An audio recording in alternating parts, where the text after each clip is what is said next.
আসসালামু আলাইকুম ওয়া রাহমাতুল্লাহি ওয়া বারাকাতুহু। মহতারামের কাছে আজকে আমার প্রশ্ন হচ্ছে, তাকবীরে তাশরিক কাকে বলে এবং এর ইতিহাস কি? এই সম্পর্কে বিস্তারিত জানতে চাই। নাহমাদুহু ওয়া নুসাল্লি আলা রাসূলিহিল কারীম, আম্মা বা'দ। মুহতারাম ভাই আমাকে খুবই একটি সুন্দর এবং সময় উপযোগী প্রশ্ন করেছেন।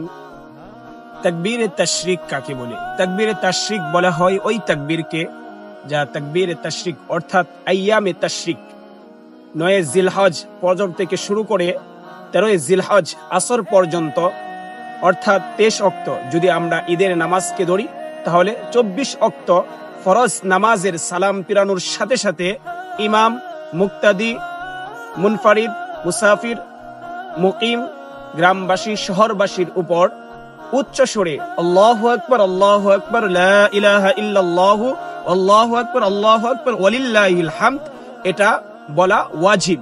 এবং মহিলাদের জন্য অনুচ্চ সুরে এই তাকবীরটা একবার বলা ওয়াজিব। কেউ যদি কোনো অক্তে কারণবশত সেটা ভুলে যায় তাহলে এটাকে পরবর্তীতে আর কাজা করতে হবে না, তবে এই প্রতিজ্ঞা করতে হবে যেন পরবর্তীতে কোনো ক্রমেই ছুটে না যায়। এর ইতিহাস কি? এই তাকবীরে তাশরিক প্রত্যেকটা নরনারী মুসলমানদের উপর ওয়াজিব কেন?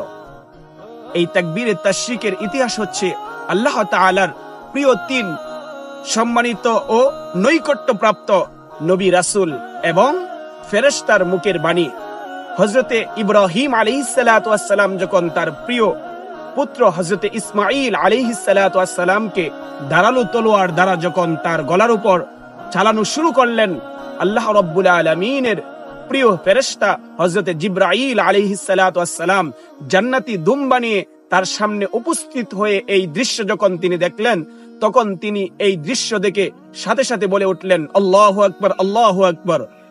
পরিক্রমায় হযরতে ইব্রাহিম আলাইহিস সালাতু ওয়াস সালাম যখন তিনি জান্নাতি কুরবানি দেখলেন, তখন তিনি সাথে সাথে বলে উঠলেন লা ইলাহা ইল্লাল্লাহু ওয়াল্লাহু আকবার।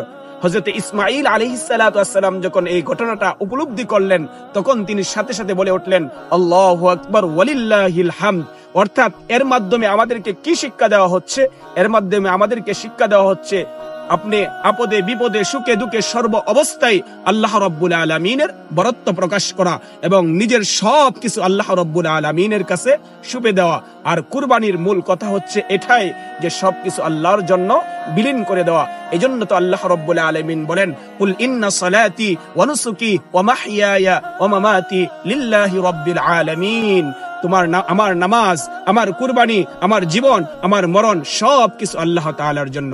আল্লাহ রাব্বুল আলামিন আমাদেরকে প্রত্যেকটা কাজ এবং কুরবানি সহ যেন আল্লাহ রাব্বুল আলামিনের জন্য, আল্লাহ রাব্বুল আলামিনের সন্তুষ্টির জন্য যেন করতে পারি। আল্লাহ রাব্বুল আলামিন আমাদেরকে সেই তৌফিক দান করুন, আমিন। আসসালামু আলাইকুম ওয়া রাহমাতুল্লাহি ওয়া বারাকাতুহু।